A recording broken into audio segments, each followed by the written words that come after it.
is moving very quickly, as you can see on the screen there. And so for a game, that's really where we want to be looking. Whereas the book is very slow zombies, as you know.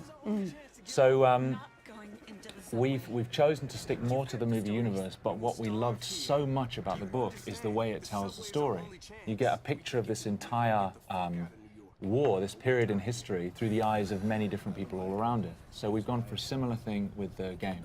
I love that. Yeah. So we have, in the release, the initial release, we have 3 episodes, and each episode deals with a different group of survivors. So there's 12 characters in total in the game. That's fantastic. All playable.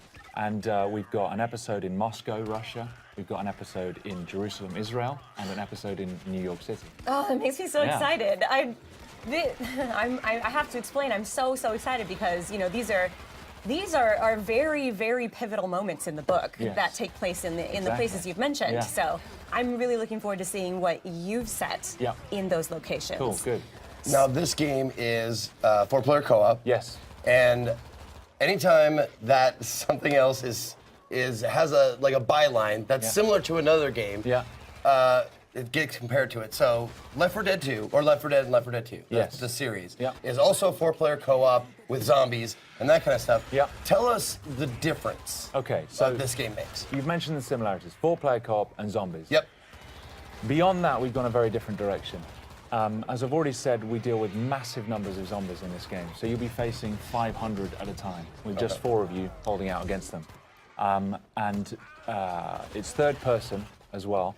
And it's more of there are strategic elements to it which are completely new to the zombie genre. So when you're facing these zombies, you're going to have the opportunity to build up defenses from scavenged defense kits that you find lying around. And you've got limited resources, so you can't just build whatever you want. Okay. So you've got to think on your feet, grab what you have, and then place it around the environment as best you can. And then grab heavy weapons and just face massive numbers as they come pouring in.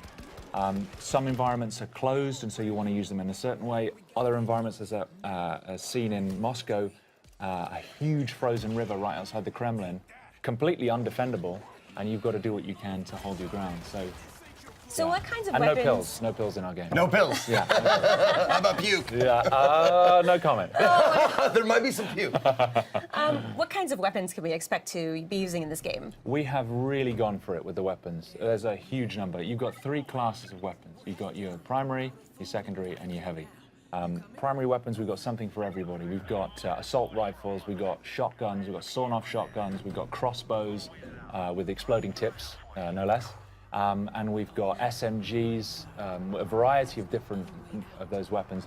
Secondaries, we've got silenced pistols, sawn-off double-barrel shotguns, and then heavy, we've got rapid-fire combat shotguns, RPGs, heavy machine guns. We've gone for as much as we possibly can. You actually, like, with your cadence, your speech pattern, and your accent, you sound like you could be like a nefarious, like, weapons dealer. Like, you opened the trunk and you were just listing off all the stuff you have for sale and stuff. Yeah. Nice work. Have you seen that scene in Taxi Driver where he goes to buy a gun? He's like, "It's a very nice gun. I got this gun. I got this." That's me now. Nice. All right. I'll be Travis Bick. Okay. That's scary, but yeah. Okay, let's do it. All right. So the hordes of zombies in this game, I think it's very, very unique because, like in the movie, they're going to just be constantly running over each other, and that means that they could be piling on top of each other and then running over the pile. So you know they'd be able to maybe possibly reach you on the 2nd floor, where you think you're perfectly safe. Oh yeah. So I think that's a really interesting thing to bring to this genre, especially. I mean, we're pretty much getting used to fast zombies. You can see right there, they're actually pyramiding up now. Oh my God. And climbing the walls. To me, that is terrifying. If I was playing this game, I don't know. Well, it's great because the guys have put such an enormous amount of work into the physics system that governs those zombies and how they move. And so you're never safe anywhere. There's nowhere to hide.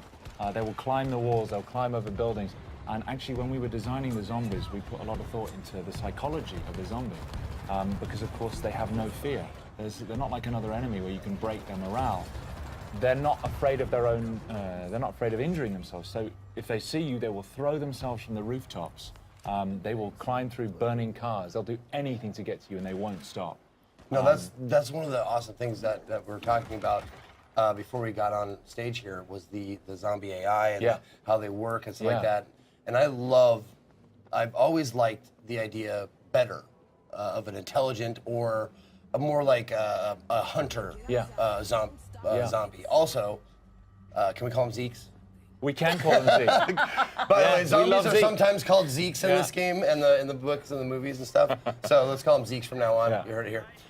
Anyway, no, I love that the idea of hunting. Like they're trying to eat you for food or trying to procreate, which are like the two basis instincts of any living thing. There's no zombie procreation in our game, I'm afraid to say. Oh, really? Yeah, I'm afraid there's. Oh, that's what I meant. I didn't mean like making love.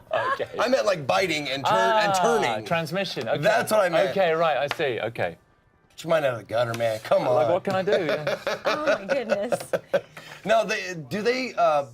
Because it looks like they flow like a ant hive. Yes. Or ant hive. Ant colony. Yeah, there you go. an ant colony. Yeah. An ant hive. Whatever. Yeah. Sure. Let's make some metaphors. Sure.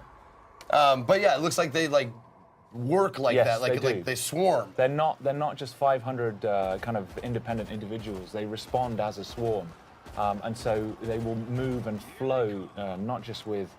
I mean, when they see you, they'll move towards you the best way they can. But if there's a wall in the way, they'll pyramid up and try and get over the top of each other and over the edge. But also, a lot of them, if you shoot them and they collapse in front of you, the ones behind will just trample over the top of them. Just to get to you. Exactly, just to get to you. And I can tell you, when you're standing there and the only thing you've got is you've run out of primary ammo and you've just got your silenced pistol and you've got 300 zombies coming towards you, it's pretty damn scary. Yeah. Well, that's going to be me, obviously, because I've never been very accurate. I've always been a spray and pray kind of guy. Yeah. But thankfully, you said there's a myriad of weapon choices, so yes. I can be the heavy guy. Yes, you can. Like, not just the heavy guy, but we've got character development, so you've got progression. And as you build up experience, you can develop your character. You specialize in a class. You have a skill tree. You've got weapon progression as well, so you're customizing your weapons and building up on that. So there's just so much room for growth in the game. Can you tell us more about the characters? Are these player created or are these specific characters that you've written? Yeah, so we've written these characters. We've put a lot of thought into their backstories. What I like so much about the book is there's a lot of normal people who survived in the war because of characteristics they already had. We've gone down the same route. So in the New York episode that we're demoing, you've got Arnetta Larkin, who she's a woman. She's doing cable rigging for a power company. And she's just trying to get home to her kids to see if they're still alive. We've got Tashawn Collins, who is a firefighter, was a firefighter. This will be the plague with which the Lord shall strike all men.